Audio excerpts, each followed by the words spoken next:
I would close the door, but the elfin creatures batter and call at the boards and the hinges, such a furore.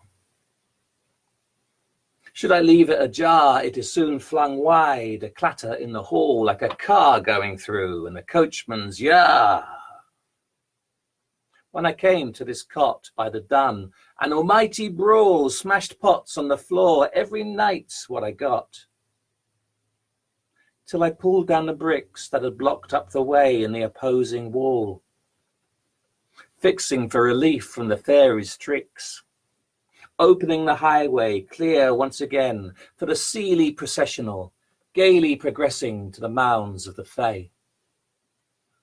But the hours they keep, with their tumultuous dance at the Elf Queen's ball, all a leap to the wild hunt, dragging me from sleep with the summons of the door chime, to listen to their song and record it all.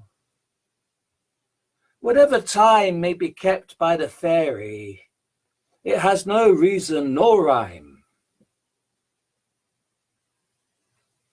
Of course, I'm not really complaining. All right, maybe once or twice when I've just closed my eyes to go to sleep and there's been a little prompting to say, no, get up, grab your pen, write something down. Oh, I'm just going to sleep.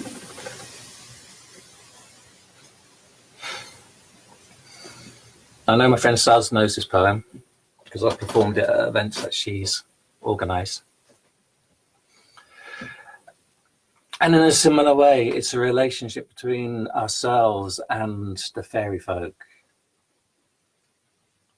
Though in this case, maybe it's a relationship between wanting to be measured, be regular, be centered, and pacing out methodically, versus that wild magic that the fairy folk seem to have.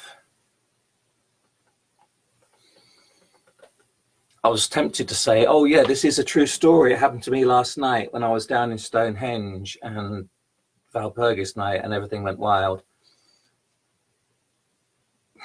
I was tempted to say that. But it is set in Stonehenge, which has another name.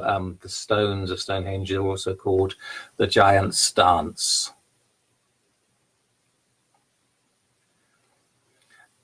Last night, I walked amongst the hanging stones of old Stonehenge, content to see if I might learn the famous Giant's Dance. I trod a careful, measured step, though sometimes I skipped, to hold a self-awareness in the slowly falling trance. The earth was firm, my foot was sure, the moon was clear, and all the stars aloft, the stones were firm, set in the silver gleam. My count was certain, but still sometimes I faltered and tripped, a jar of limbs, shock enough to keep my sense within the dream.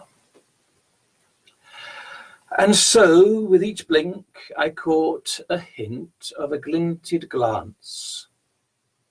The sarsen standing bright with measured moon of fairy followers, flitting along beside to a fitful, borrowed tune. My feet still holding firm upon the steady beat and merry. A solid tread I sought to keep upon the heavy ground, a rooted walk, the winged gleams are washing against my corner eye, a step on step and swirling around, a planted foot and progress made to 7 points above, below, ahead, behind, to left and right and forward into time, only to find that time was bent. The way I'd first intended was broken and spent, a fold of the earth. And now upon another route, another way I went, where feet on the ground were no longer a certainty, plod, plod as I might on the sod, a lighter foot or three was now delivering me, a grip on my arms, a grin at my ear, to flighty cavorting knees were jangling, bantering, kicking a high and desperate caper over my head, as fiddlers strung the flighty stones with quivering, rollicking, jingling tunes. Away with a sauntering, swaggering stagger of fairyland instruments, trumpets, fiddles, and thumpering drums, silvery masked with tittering features, jubilant horns and hoofings, leathery wings. I found myself taken by arms demoniacal, slender as luminous swans, and flying me over the grass and the tussocks, forbearing me, carrying all in a debris, around and around and around and around and around and around over circling ground, no touch of a leaf of the lawn underneath, my dangling feet, my slippers completely away, my wig given up to the wind, my so heavy coat was thrown as a serpent's skin. And all of my gold above me the stones, glamorous giants exploding up from their seats and dancing, thundering hard to the numinous beat. The thrum of the drum at the hanging stones jumping, the swipe of the pipes at the breezes competing, the swings on the strings brought my heavy weight flung to the stars, and all of the trees on the roundabout plains throwing their leaves in a somersault dance over opening halls, a gaping ground, the simper of unsettled bones. My vision distorted, my hearing contorted, my writhing limbs as stripped as a willow consorted with full underbellies and thighs all hairy, alive in the arms of a fairy wheel, a reel or spinning and spinning, spinning and spinning and spinning and spinning and spinning.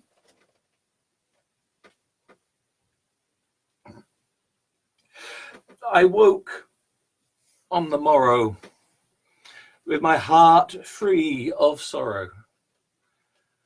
The tunes they had borrowed, echoing over the stones, the barrows, the settling plain.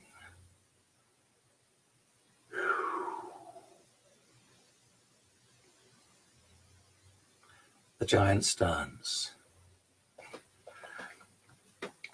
I had fun writing that one, trying to match the words to the rhythm. The steady plot of an iambic pentameter of my step was very heavy on the ground versus the sauntering, jumpering of the multisyllabics. It was good fun to play with. Now it is Beltane.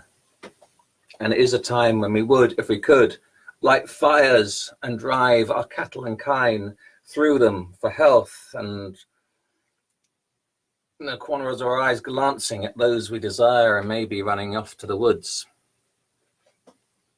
So I'll be doing that later on my own. Meantime, I'll offer you this one, which was written for the Pagan Federation Beltane celebration last year, and is called Beltane Fires. Between the fire in the earth and the fire in the sky,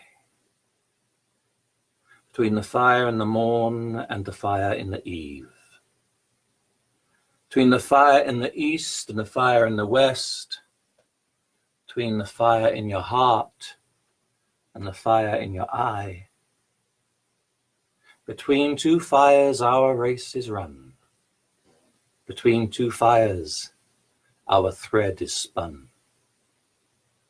Between the fire in the bud and the fire in the fall, between the fire in the splint and the fire in the spark, between the fire in the hearth and the fire in the dark, between the fire in the cow and the fire in the bull. Between two fires we find our strength. Between two fires we stretch our length. Between the fire of birthing and the fire and the lighting of the pyre, between the fire in the boar and the fire in the sow, between the fire in the seed and the fire in the bloom, between the burning of regret and the burning of desire, between two fires we cast no shadow, between two holy fires lit in the meadow. We step between the fires into summer's day. We step between the fires into future's way. We step between the fires to our greater health. We step between the fires into goddess blessing and goddess wealth. Between the fires from today into tomorrow, Between the fires into wisdom, into will. Between the fires into gladness out of sorrow.